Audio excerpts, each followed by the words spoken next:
As you can see, this has been thoroughly cleaned inside and out. I've taken this all apart. Now if I close this chamber, to show the filter, it's completely cleaned. Very clean.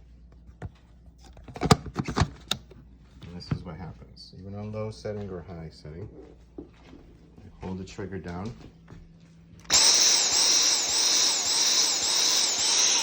Fully charged, and it shows a blockage.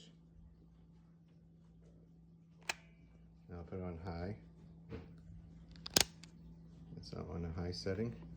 Still showing that blockage. See if that resets.